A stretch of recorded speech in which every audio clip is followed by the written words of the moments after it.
Hi everyone. It's been a while. My intent was to update weekly until I submitted my second application and then as results came out and stuff, so I could keep track of the experience that I was going through in applying to the JET program this year. However, there has been a change of plans. So in late October, I was actually emailed by the JET program consulate that I am with, and they told me they had an upgraded position from last year when I applied. I was an alternate, and so we had to be available through December if we accepted that, in case there were any upgrades that were needed. And I was told they needed one. So I think it was on October 26th. It was a very hectic and emotional day. I had gotten my COVID booster, came home, fell asleep, woke up, and then within like a minute or two of starting to work around that house and everything, I got the email. So it was, I was very tired, very like in a fog. And then I get this notification that I have been accepted for a position if I would like it. And so after, a few hours of pondering and letting it sink in, because they emailed me at the end of the day. So I figured, I could email them through the next morning. I decided to accept, just because, something, when a dream becomes a reality, it's a whole different set of emotions. So I accepted, and it was actually, I think, the Wednesday before Thanksgiving. They emailed me again, and they told me which prefecture I would be placed in. No other details at that point. And so I found out that I am actually in Iowa's sister state in Japan, Yamanashi, one of the sister states.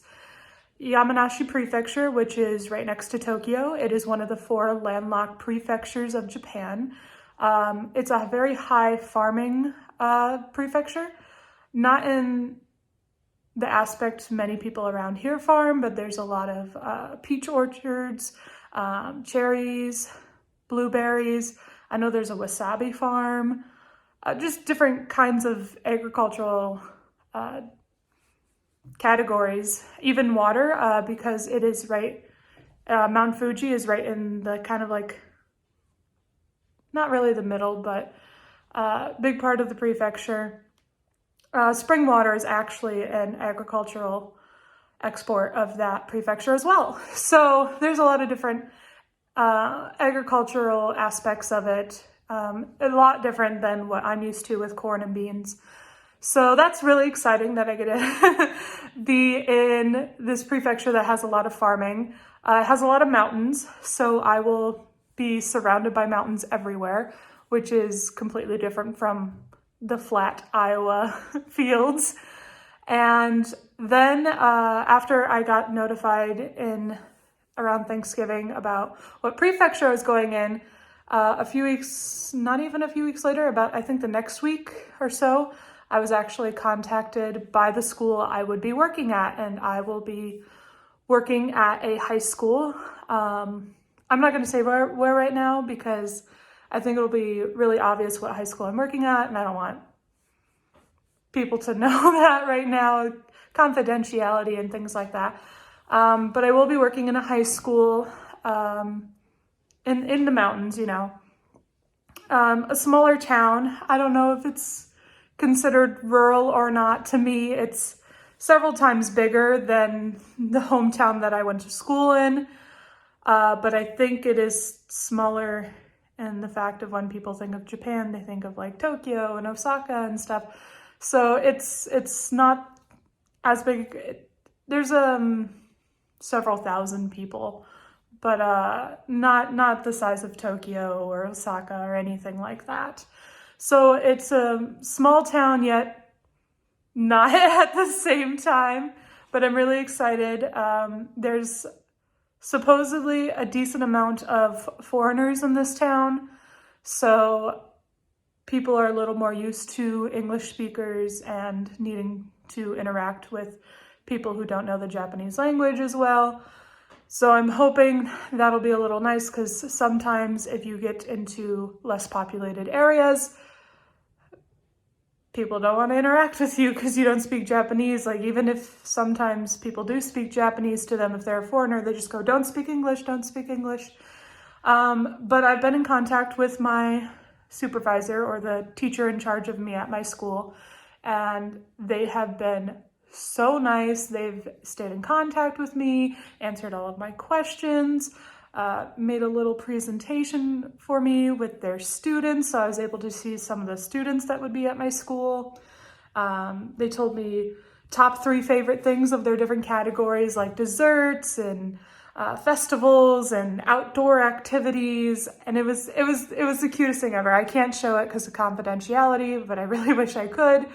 But I was really, really happy to get that, especially since I am one of the few upgrades that has any contact with their school. And so I'm very appreciative for that. I've already talked to my predecessor, the teacher who was there before me. They've given me a lot of information. One thing I'm stressed about is getting a car. That's going to be a lot of money. Having to pass the Japanese driver's test. I don't know if I'm going to get one yet. If I'm close enough to walk to my school, I might not get one right away. However, I don't have access to the Japanese railroad system. We have a train in town, but it's a very high cost train, not like the cheap trains that a lot of people have around Japan. So that is one worry I have. I was actually supposed to leave on January 15th, 14th and 15th. I was supposed to pick up my passport on the 14th and leave on the 15th of January. However, with the border closure that happened at the end of November, like right after we got our news, they canceled all January departures just to be safe, even though the border was supposed to hypothetically reopen in December. So we are now waiting to see when we are going to leave for Japan, do our 2-week quarantine, and then get settled into our schools. So this is really exciting. I don't know how long I'm going to be there right now. So minimum, I think year and a half to flow through a contract. I don't know if I'll recontract right now. I have a mindset of going to do it, but that it's all depends on, what the next year holds. So I am packing and unpacking and repacking and trying to figure out how to get my life over to Japan, especially with being a plus size person and not having access to things over there as easily as I would here in America. And then getting it over in the required suitcases that I'm allowed to bring. So there's all that. Then we have to find an apartment for me and get that settled in. Luckily, my Board of Education is supplying some things for me. Every Board of Education should supply a couple things. It really depends on what Board of Education you go through. So luckily I'll have a refrigerator and a bed and everything when I get there. So I won't have to worry about that the first night. Then my supervisor will take me to get everything else I need and be there if I ever need.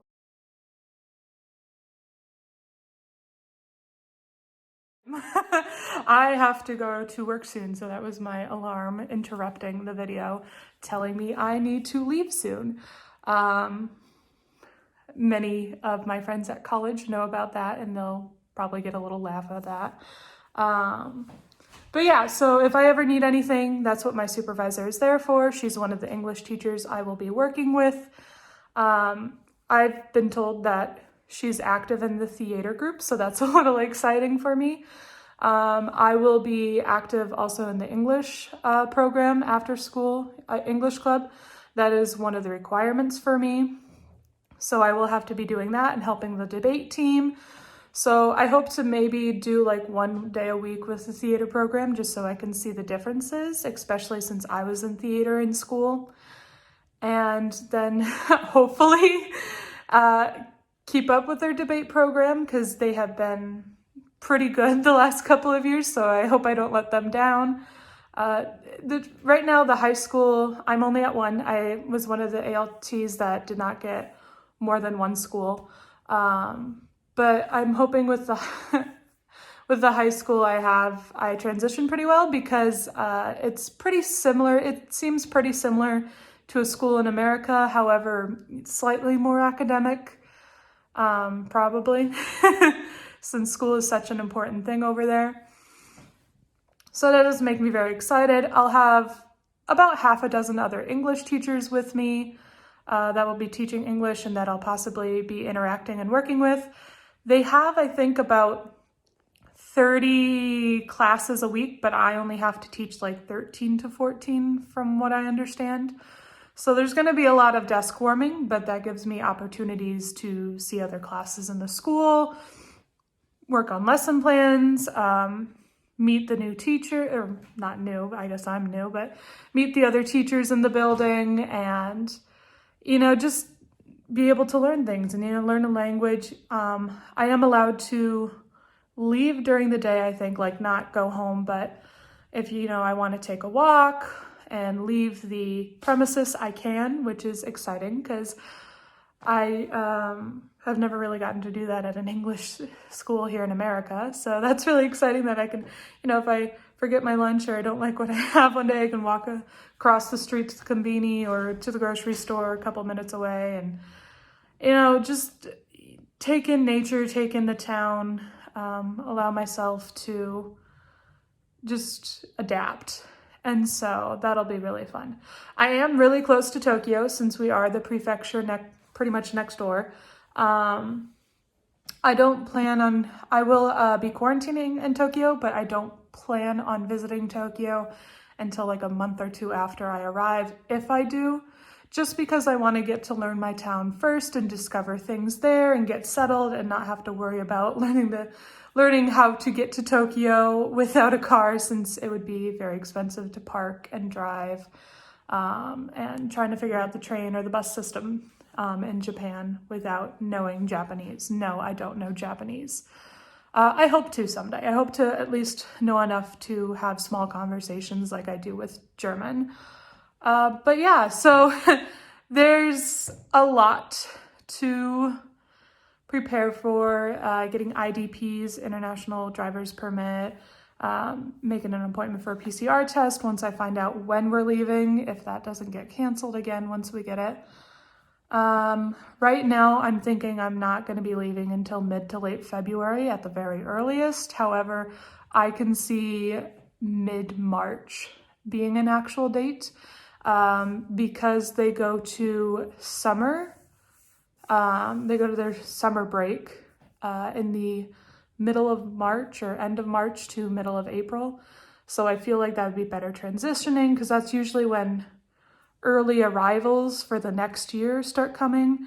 And then it would give us 2 weeks to quarantine and then like a week to get ready for the students to come into the school before they come into the school for us to transition. It'd be easier on our supervisors because they wouldn't have classes that they're teaching during the day and stuff like that. That's me. That's my thoughts, but who knows? I can't say yes or no to that. So that's all up to the government of Japan, if they want to let us in and when they want to let us in, how many people they want to let in every day. And then our consulates with booking the tickets and the hotel stay for the quarantine. So we're hoping to find that out by next week. The government in Japan is meeting up next week to discuss the border closure and the measures they've taken to the new variant. So hopefully we'll find out by the end of next week. If not, it's just a waiting game, which I'm fine with, so I can earn more money before I go over. I'd rather do that. That's a lot of mindsets right now, is either yes, I can work more to save up more money before I go, and then other people are like, I already quit my job once I got upgraded, and now they're all just waiting to leave when most of us didn't have a departure date until November or December time. So actually none of us did. So some people have been waiting since August and they still haven't gone yet. And then there's the whole Miami consulate that got canceled like 5 days before they departed, and the South Africa jets that were supposed to leave, and I think they were on their way or in the airport when their flight got canceled. So there's a lot of us waiting. So, you know, if I have to wait a little bit longer to let them go first, I'm completely okay with it. But again, it's all unknown. So I've been slowly telling people, but I haven't been telling a lot of people just because it's unknown. And then there's just like people I haven't talked to in a while. And it's like, why would I message them just to tell them, hey, I had this big thing happen to me, recognize it. So for right now, this is my muse, I guess. And the few people I've been interacting with and telling them about this and giving them updates, but we'll see. But that's it for now. I didn't have to apply for 2022 because I got upgraded before I submitted my application. About like 5 days before I submitted my application, I got upgraded. So I didn't have to go through the interview process again, which I'm kind of grateful for. I hear they're having it on Zoom again this year, which I actually preferred. I was like, good thing I didn't have to go all the way to my consulate and then try and find it and then make sure I'm there on time, but not too early. And I could just sit here at home and hope my internet worked. But I know a lot of jet applicants right now are very nervous about that. And, you know, so I will never be able to speak on the normal jet application year. I will always be a part of that weird COVID time. So I don't know how much help I can offer other jets in the future with that, but I'll try my best. But until then, it's just a waiting game. So I'll update you if I know anything more.